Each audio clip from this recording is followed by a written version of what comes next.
Yes, welcome back. Our behavioral change consultant, Johanse Ayodike, joins me for the second hour. Welcome, by the way, to the second hour, and welcome to Johanse. Good morning, Jason, good morning, and good morning to everyone viewing. Listen, what a day, Johanse. Mental Health Matters SEA Thursday, and it ended up falling so perfect on this Thursday. Could you recall, I was talking earlier, Johanse, about my SEA, common entrance. Correct. So it was my 11th birthday.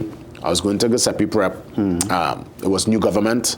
I remember new government. That was the school. I remember like it was yesterday. The place you could hear a pin drop, Johanse. You walk into the exam room, children sweating, my belly bubbling. The exam reached now. I said, okay, your boy start, your multiple choice, I go down the road. And I actually thought I finished the exam thinking, hey, I did a good job. And I remember going for some roti after. Roti, all right. Yeah, went for the roti by Holmes, took the taxi, went home, and that was it. That was my common entrance experience. It was cool. Okay. It was cool. I got dropped to the exam, by the way. My mom took me down early. I remember that, and I traveled back. Yeah. All right. Let me see. My common entrance experience. I was attending Rosary Boys. Right. And mine was a little more relaxed. I remember my mom, even though she was a teacher, her approach to it was, do your best. Yeah. And if you don't do your best, she said, have John D, have thing, and she gave us up. Yeah. So when I went into the room, I was actually a little more relaxed now. Did you do the exam in your school? Yes, I did it in Rosary Boys. So I'd imagine that in itself gives a certain level of comfort and it's a familiar space. For me, it was a bit strange because I went into a whole different school. I again, went Giuseppe Prep, but we had to do the exam in Arima New Government. Okay. So it's a whole new space. So I can imagine that in itself. That's a good point, though, because thinking about it, even though I was, of course, in Standard 5, we did it in the Standard 2 room. And I remember thinking, I'm going to do a big exam in this small room. It have to be easy, and that changed my mindset. Oh. I just get a revelation here. Look at that, yes, look at that, yes. Yeah. And that ties into the topic because exam anxiety. So I set in a premise first. Human behavior is thought into feeling into action. So the action is the manifestation of the thoughts we have in. So now anxiety is the manifestation of the accumulation of negative thoughts towards a scenario or scenarios. Explain that again. It is the accumulation.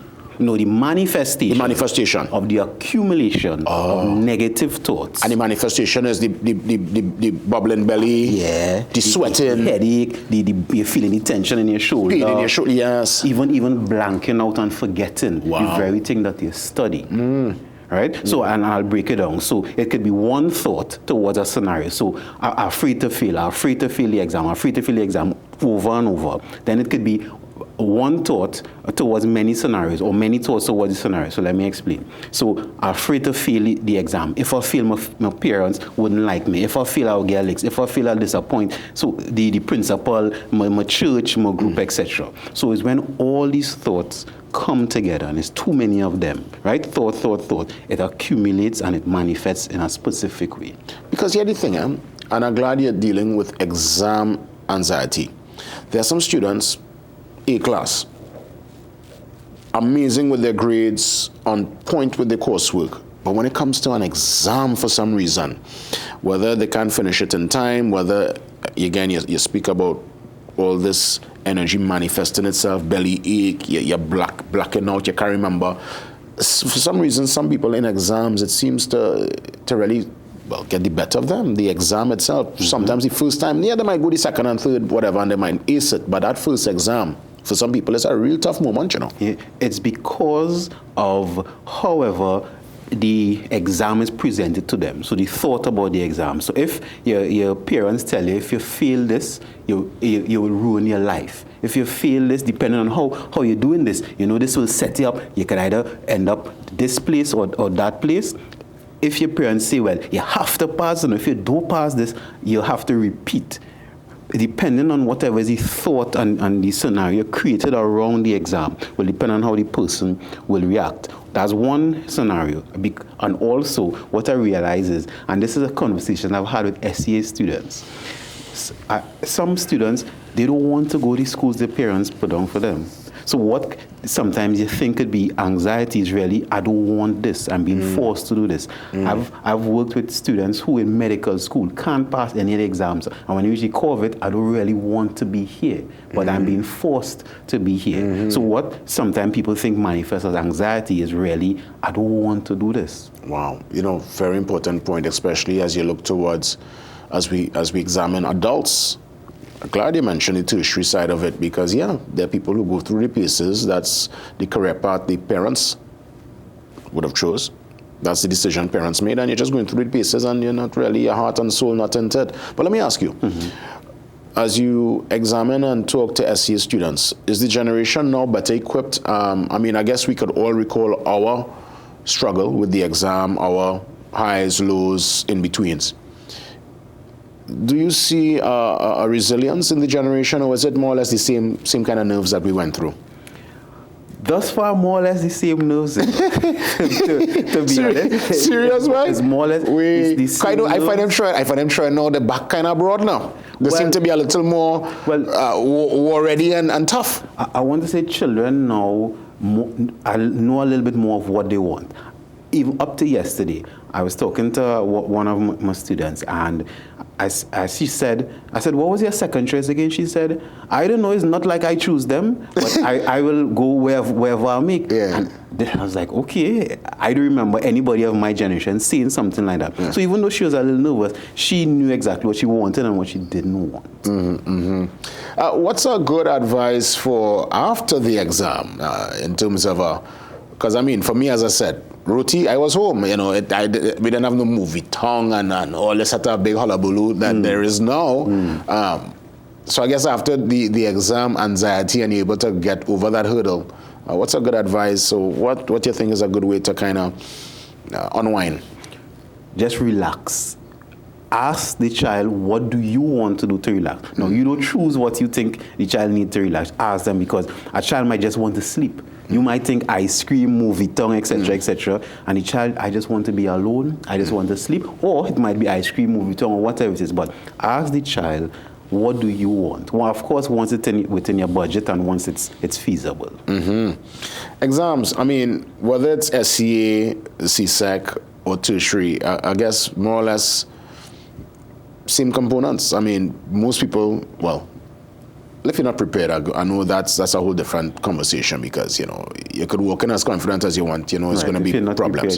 If you're not prepared, you're not prepared. But let's say preparation was done, you really put a lot into it, but for some reason, when you step in there, what's a particular exercise you can do in that moment to just bring back that balance and calm? Well, I'll give you one that has given most of my clients to manage anxiety. One, say the alphabet backwards first. From the time you start to feel any anxiety, say the alphabet backwards. Now, because for a lot of people it's difficult to say the alphabet backwards, it actually distracts your mind from the anxiety, so you're able to relax a little bit. And then when you feel the relaxation, just come up with all, and this might sound a little cliched, but come up with all the positive scenarios you can, because if right now you're fueled by negative scenarios and negative thoughts, combat it with positive. What if I pass? How would it look if I pass this exam? How would it look with success? And imagine all those things, and you start to feel relaxed, and believe it or not, a lot of what you study will come right back to you. What advice you want to tell parents, grandparents, guardians, because there are parents who would drop the child. Yesterday I was talking to the Parent-Teacher Association president. He said his first daughter, when he dropped her to do the exam, the man said he stayed in the car whole exam, He was parked outside the school in the car under AC for the duration of the whole exam. Now, when my son did the exam, I dropped him, I went and picked him back up. I didn't really stay, but I know there were parents who would have stayed. There are a lot of times parents put some added pressure on the children, and really, I think we need to have that deeper conversation too, also with parents and guardians. I agree, and you ask for advice, so I'll give two. One is, don't force your child to do anything. We know how it felt to be forced. I'm not saying don't push your child for excellence or success, but don't force. It should be a collaborative effort. Even though you are the parent and you experience life and may know more than the child, if you force a child to do something, most likely they will rebel in some way. That's one. And then two, us parents, us adults, we need to put efforts into healing our trauma from SCA and comprehensions, because many of us still traumatized from it, And when we have children, we now project that trauma on the child. So the children feeling our fear. Sometimes have children who are not afraid of the exam, but because mommy, daddy, granny, everybody frightened. And you may not think you're exhibiting fear, but let's just say, I just give an example. Sitting down in the car, daddy outside waiting, and you there, and you're feeling the fear. Your child will pick up on it too. Yeah, because their parents will tell you they feel like they're doing the exam all over again. Those are the exact words. They say, I feel like I'm in this all over again. And I'm saying, well, no, it's actually the child. To be honest, and there's something I will do. I will create a little SCA support group for parents, and especially coming down to the exam or when you're choosing subjects around, just a space, even if it's online, for parents just to talk it out, so that they wouldn't project it on their children. My son did SCA, that would have been, 6 years ago. I remember, I was real cool, I think the mom took him down. I can't remember. I picked him up. But I remember even the day before, I say, hey, you'll be all right, man. I kept it on a level. And thankfully, I saw a calm in him also, and we had a nice time. But I did the most after the exam, though. I took him. That's a whole story by itself, yeah. I think I'm more traumatized the boy after.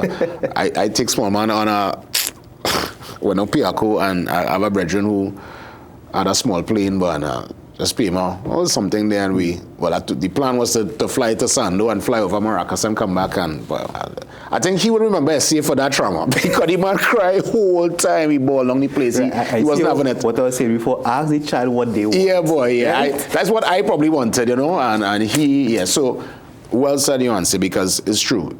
I think he just wanted to go home and relax, and I want to do this grand celebration, and I think, we have to sometimes curb our enthusiasm. Yeah. And that could have been healing from your own trauma too, because you may thinking, this is what I would have wanted. And that too could have been a trauma response from back in the day when you said the exam. Yeah, it's true.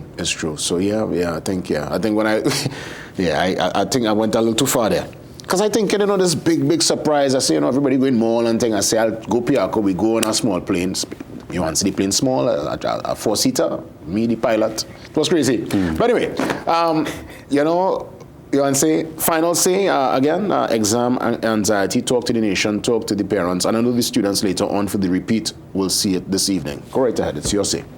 People, exams are part of life, but don't make it complicated. If there's a lot of negativity towards it, combat it with a lot of positivity and relaxation. Don't make life complicated, because even though life is not easy, it's really not that hard. Thank you for listening. Johan say RODK, behavioral change consultant, always touching base with us every Thursday to give us the nuggets that we need to just go forward and be impactful.